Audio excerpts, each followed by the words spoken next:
Like, my bank account has never seen $10,000 ever. 7 months ago, something happened at work, and I was like, fuck Charlie, fuck his brother.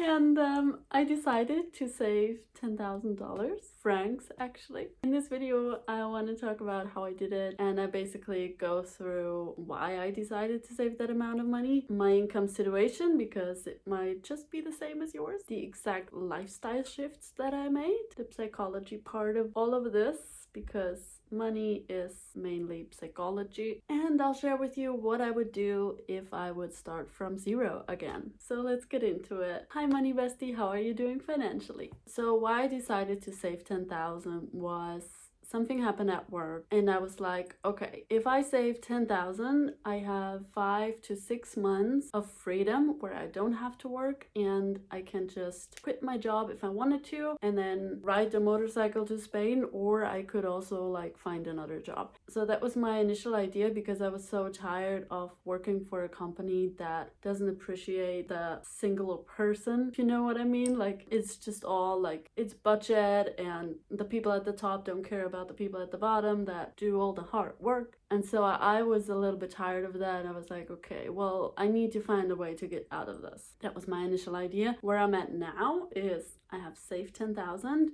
The job that I have has given me the opportunity to earn a little bit more in the future. So that's a couple months down the line, but this year. And I decided I will stay at the job for a while until I feel like, okay, let's live, let's have a life, let's go have adventures, and ultimately ride my motorcycle into the sunset. So my income situation is probably similar to yours. I work a normal 9 to 5. I earn below average. So I live in Switzerland. The average salary here is like 7,000. I'm at like 30,000. So we're working on that, right? I do work 80% though, so the opportunity for me to earn more is that I have to work more hours. There's that. And so I'm not rich, I don't have 5 streams of income, I don't have a side hustle that's anyhow profitable. I just started building my personal brand on Instagram and also here on YouTube. That's where I potentially in the future might have a second stream of income, but it's not happening yet. So the exact shifts that I made lifestyle-wise is I stopped buying shit. I literally stopped buying anything that's not food or rent or like fixed bills. So sometimes I do go out for coffee with my friend, but it's very rarely. It's like twice a month or something, and that is still within the budget. Ultimately, I save 50% of my salary because I'm able to rent out a room in my apartment, and therefore I can save 50% is a lot actually. So if you wanted to start, you might want to start with like 10% or 20%. Because for me, I really don't buy anything. The cheapest way for me to travel is with the motorcycle, and I also bought a tent last year. So that's how I will spend my holidays this year. There's no big flights or anything. I really decided, okay, I'm gonna pay food and bills and rent, and that's it. I don't need anything else. If there's a splurge here and there, it's still within my food budget, basically, if that makes sense. Another thing that I did was I started tracking my money so that I actually know where it goes. Big one, big one. If you know where your money goes, you can change where it goes, right? Awareness, it's amazing. And so I started tracking my money. I started budgeting. When I get my paycheck, I pay my bills, and then I set savings aside, and what I have left, the little bit that I have left, I divide it by 4, and then I have my weekly budget, and I just stick to it. If that means eating pasta and pesto for like 3 days in a row, I'll do it. If that means eating oats twice a day, I'm happily gonna do it, because what I see in the future for me is freedom. It's a life of freedom, and that's what I want. And maybe you want the same. And so I hope what I say can help you a little bit there. Oh, another thing is, this is very, very important. I started learning about money. I started learning about the purpose of money. I started learning about the psychological part of money, because technically money doesn't have inherent value. It has the value that we give to it. And so learning about money, listening to podcasts or YouTube videos like this, reading a book about it, or taking notes, or healing your money trauma, or questioning your money beliefs, all of those things can help you change your financial life forever. Let's do that. And so the psychological part that I learned when I started saving money and living really frugal, like not everyone is willing to sacrifice their fun money on savings, which I understand, but for me, like I said, I see the freedom in the future, and therefore I'm happily willing to sacrifice my, I want this right now for what I want in the future. So the biggest skill that I learned from saving 10,000 francs in 7 months is called delayed gratification. It is the greatest skill that you can possibly develop, and it is the key, in my eyes, to achieve financial freedom, because you learn to wait. You learn to not buy everything that you want right now in the moment. And the thing is that we haven't been taught that, because in today's economy, we can just click a couple buttons on our phones and we have a new couch tomorrow, if you know what I mean.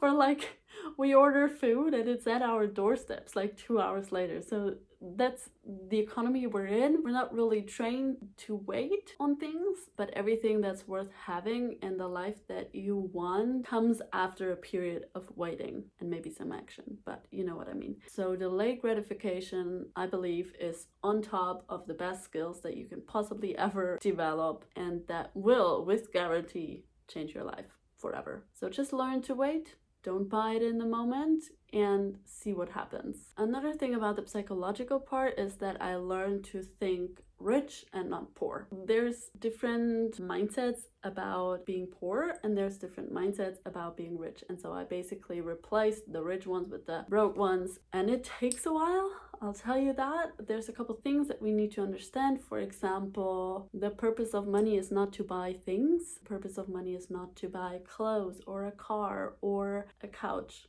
I have a thing with couches. I'm sitting on the couch and I have a good one. I don't want a new one. It's fulfilling its purpose. So anyways, the purpose of money is not to buy things. The purpose of money is to make you more money. And so basically starting to believe that will change the way that you spend your money. For me, I started saving, and now I'm starting to invest because I have reached my savings goal. I'm now starting to invest money, which I also have never done before. But if we don't learn about it, nothing's gonna change, And so if other people can invest, I can invest. Another thing about the psychological part is to learn to say no. To learn to say no to expensive things. My brother, for example, asked me a month ago or two to spend a weekend in the mountains, go skiing, chill out, have a couple drinks.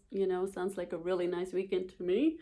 But I said no because actually I ghosted him. My goal is to save money and to build a life of financial freedom and not having lots of fun and doing whatever I want. And yeah, it might be hard sometimes because you cannot do whatever you want and you cannot buy whatever you want.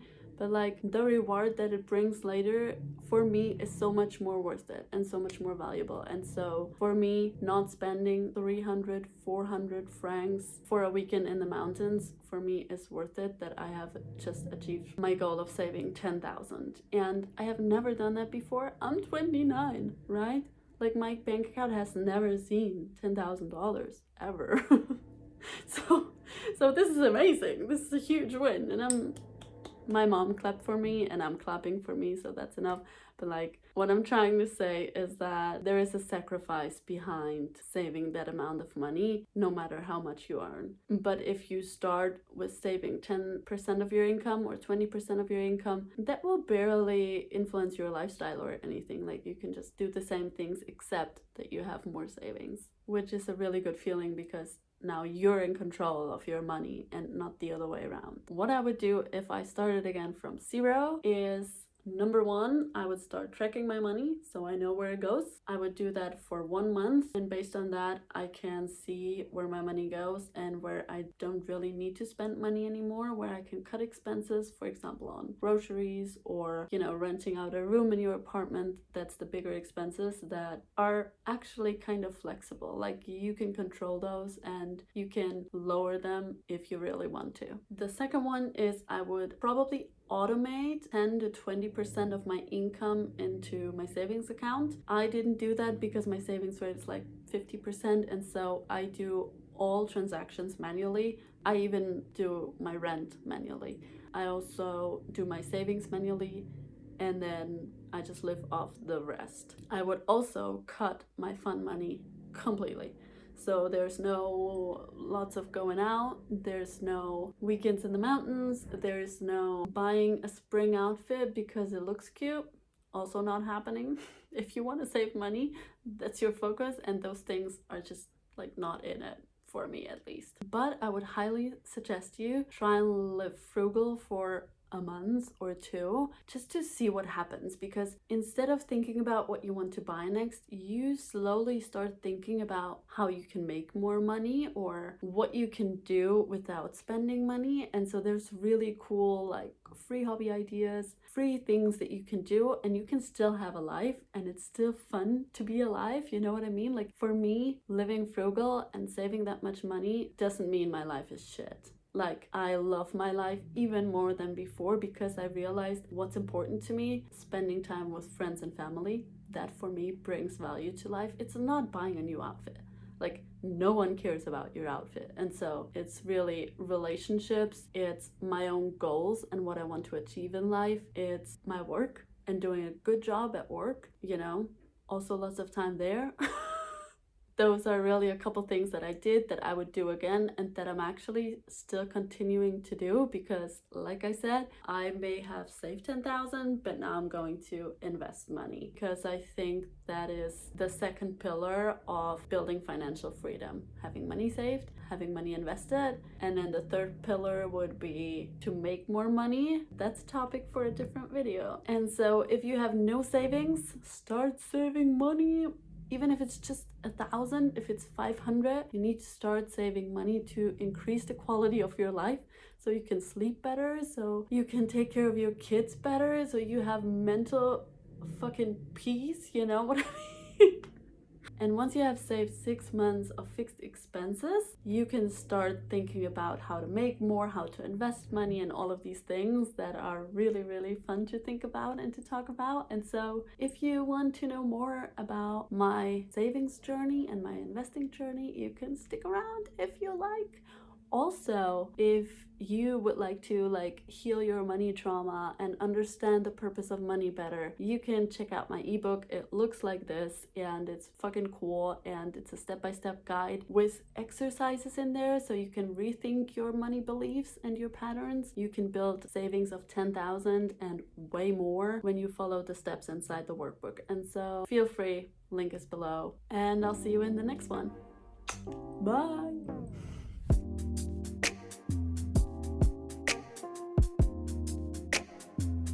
And so if other people can invest, I can invest. Why should I not be able to be an investee girly? Oh my god. Never mind.